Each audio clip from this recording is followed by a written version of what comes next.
बोलिए कृष्ण भगवान की जय। भगवान श्री कृष्ण अब सात्विक रूप से सात्विक त्याग के बारे में बात करने जा रहे हैं कि सात्विक त्याग क्या कहला। इसको ही अपने जीवन में अपनाने के लिए बात आती है।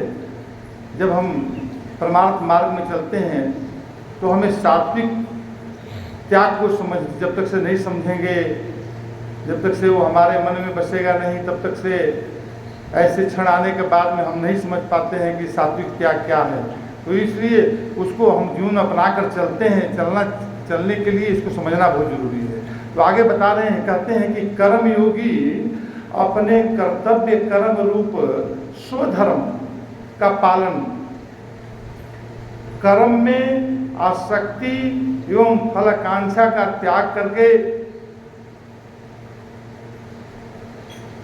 अपने जीवन को सजाता है। तो ऐसा त्याग सात्विक कहलाता है, जिसमें वो अपने कर्तव्य कर्म रूप स्वधर्म को करते हुए उसमें फल की आकांक्षा नहीं रखता है और आसक्ति भी नहीं रखता है उसके साथ में। लेकिन जीवन में ऐसा कहाँ होता है कि यहाँ पर हर कर्मों में हम जो है आसक्ति और फल की आशा करके ही हम कर्म करने लगते हैं। तो इस बोलते कि नहीं, सात्विक कर्म उसको सात्विक त्याग नहीं माना जाएगा। सात्विक त्याग वो माना जाएगा जिसमें कि फल की आकांक्षा ना हो और अनासक्त भाव से हो। तो कहते हैं कि तामस और राजस भाव से कर्तव्य कर्म का त्याग करना वास्तव में त्याग नहीं होता, बल्कि निंदनीय पलायन और अवहेलना है। मनुष्य को कभी किसी भी परिस्थिति में अपने कर्तव्य और दायित्व का त्याग नहीं करना चाहिए। दूसरे को दोषी कहकर तथा अपने विशिष्टता सिद्ध करते हुए, अपने विवशता को प्रकट करते हुए आलस्य और प्रमाद, भय और आशंका, राग और द्वेष अथवा भावुकता के कारण उचित कर्तव्य कर्म का त्याग करना न केवल परिस्थिति को अधिक विषम बना देता है, बल्कि मनुष्य अपनी तथा दूसरे की दृष्टि में भी गिर जाता है।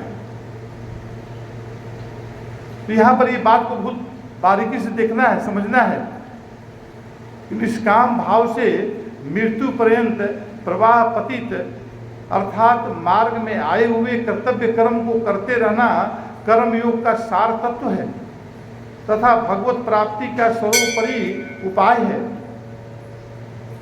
कर्तव्यनिष्ठ पुरुष के योगक्षेम का निर्वाह भगवान स्वयं करते हैं।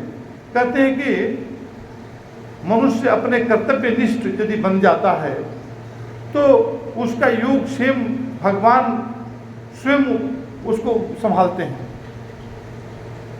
तो ये भगवान की कृपा उसके ऊपर होने लगती है।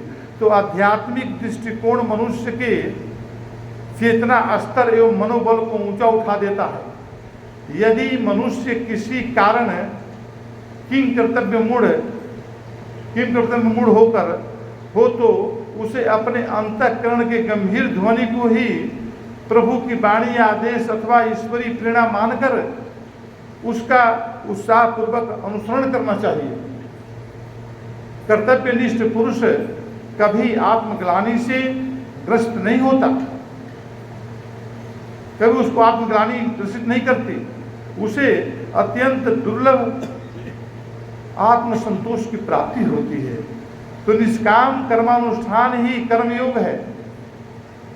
कर्मयोगी कर्म का स्वरूपतः त्याग कदापि नहीं करता, बल्कि आसक्ति और फल आकांक्षा का त्याग करता है। यही सात्विक त्याग है। तो अहंकार प्रेरित अथवा राग द्वेष प्रेरित, राग से और द्वेष से प्रेरित होकर कर्म बंधन कारक होता है। हम कभी भी राग और द्वेष से प्रेरित होकर कर्म ना करें और अहंकार से प्रेरित होकर ना करें। ये बता रहे हैं, कहते हैं कि निष्काम सात्विक कर्म मोक्ष का मार्ग प्रशस्त करता है। अहंकार प्रेरित अथवा राग द्वेष प्रेरित होकर होने पर उत्तम कर्म भी दोषमय बन जाता है और वो बंधन का कारण बन जाता है। तो निष्काम सात्विक कर्म मन को निर्मल करके परमात्मा ज्ञान की प्राप्ति का साधन हो जाता है। तो कर्मयोगी अपनी व्यक्तिगत इच्छा, कर्मयोगी के बारे में बताने जा रहे हैं कि वो अपनी व्यक्तिगत इच्छा, स्वार्थ, संकीर्णता, दुराग्रह, घृणा करता है, क्रोध, राग और द्वेष से प्रेरित नहीं होता सात्विक त्यागी। तो इसलिए हमें ये सब चीज से बचना है, अपने दूरी बनाना है। वह ईश्वर प्रेरित होकर और परिणाम की इच्छा, आशा और आसक्ति छोड़कर ईश्वर अर्पण बुद्धि से प्रभु की प्रसन्नता के लिए कर्म करता है।